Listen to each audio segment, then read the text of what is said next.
What happens to our pets when they die? Those animals we grieve, do they just spend time going into nothingness? Many people just look through scripture to try to find an answer, but doesn't seem forthcoming, and time passes on. Even the smallest of God's creatures that we have loved and that have been dear to us, we look and we search and we ask questions. The old horse in the field who has given its life, or even the elephant in the wild. Remember that old Michael Jackson song? Just dies, and its herd cries. The squirrel, dead.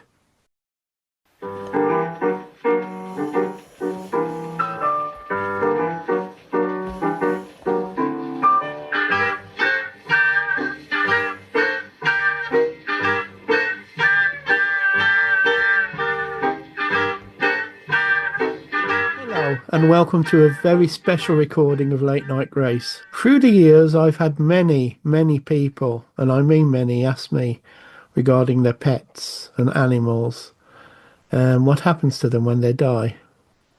And I've asked the same question, and I've not been completely happy with some of the answers I've got. Now, it says in 1 Peter and elsewhere that we must be ready to give an answer to those who ask us questions. And it seems to me that some pastors and some leaders are not willing to do that for whatever reason, because they maybe feel it's minor and not worth doing. So I sat down recently and went over some notes and did some new research and looked at books, well, very few books to be honest with you, and articles, etc. on this issue. But most of all, I looked at the scriptures. And what you're getting over the next few weeks is scriptural. I'm not moving away from scripture other than at the end when I go into church history and then the little bits about my own personal life. But other than that, totally scriptural. So let us begin today by looking at Genesis 1, shall we? In Genesis 1, we have the creation of the heavens and the earth. We have God creating the sea creatures and the birds of the air. In Genesis 1, we have God creating the animals on the land. And then we have man that comes along. And we see as God creates, he calls this good. He calls his creation good. This is even before man has come onto the scene. He calls it good. What does good mean? Well, that's an interesting question. God saw that it was good. The Hebrew word for good that's used is the word thub. Thub. This was a picture, as Hebrew is a pictorial language. Firstly, the th sound was the picture of a basket used to carry what's useful for the house. Now the b sound, the b, the house, the bet, the home filled with love and grace, beauty, prosperity and health. Yes, those last two are part of that translation, but that is just a start. It also means something that functions, works perfectly as it should. It is excellent, it is appropriate, it centers on good welfare, it's about happiness and joy, it's about completeness and fulfillment and contentment. It's about all of those. It's about things being precious, things being sweet. God is creating an eternal home for these beasts. That was what Eden, the garden, was all about. It was a huge park. That's what it means, Eden, garden, park, where animals did what they were called to do in happiness and completion. This was not a call of being captured or, dare I say, enslaved, or to be treated grossly and horribly. And it was not about eating those animals. Notice how that it was, if you read any text, that it was is not part of the original text. God saw good. God saw good. It's just put like that so that in English we can make sense of it. God saw that it was good. But God saw good is what it means. God saw his excellent perfection, completeness and fulfillment in those animals. They were alive, they were perfect, they were excellent, they were full of grace. That is what part of being that aspect of God means, full of beauty. The New Testament tells us to think about that, does it not? But God himself actually started by giving man himself to think on that, goodness, that these animals were awesome and beautiful. Because in Philippians 4:8 it says, finally, brothers, whatever is true, whatever is honourable, whatever is just, whatever is pure, whatever is lovely, whatever is commendable, if there is any excellence, if there is anything worthy of praise, think about these things. And God had created these excellent animals. And so when man was created, he gazed on them and saw how excellent they were. And he got to name them. That was an honour, to name these beasts. So God saw it was good.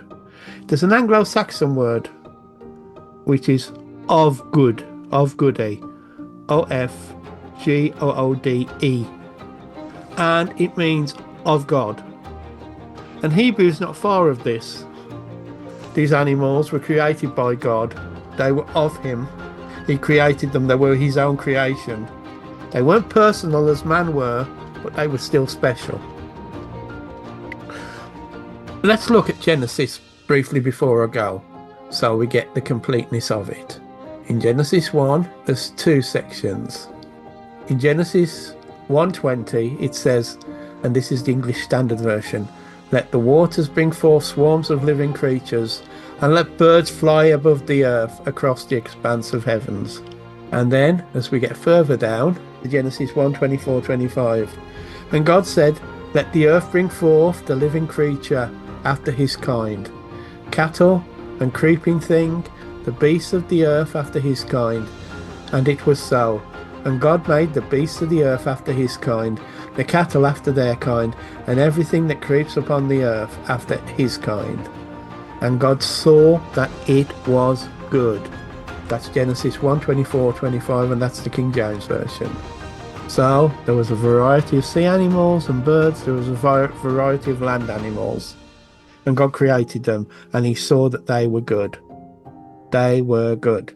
Animals were good. Animals were of God. Animals were precious. Animals were excellent. Animals were part of that prosperous living. Animals were part of that wonderful being, that treasure that we've been given. Yes, animals were part of that. So I'm going to ask you a question, because next week we're going to look at animals in the rest of Genesis and the law. But before next week, I want to ask you one simple question, and the question's this. After all that, and all being said and done, do you think God leaves our animals to nothing? To just dying? To just going? Our pets? Our dogs? Our cats? Our wildlife, be it the great wildlife of the plains of Africa to the little forests we have in the UK. You think God leaves all that to chance and leaves those animals just to perish? Oh, they'll perish in the flesh, but like us, they go on, I believe. But that's another story for another teaching. So there's the start of our series, short and to the point, and I hope you like some of my animations. So that's me done. Please like and subscribe. Please like and subscribe. And I'll see you next week in part 2 of what happens when our pets die. Catch you later, folks. See you on the flip side.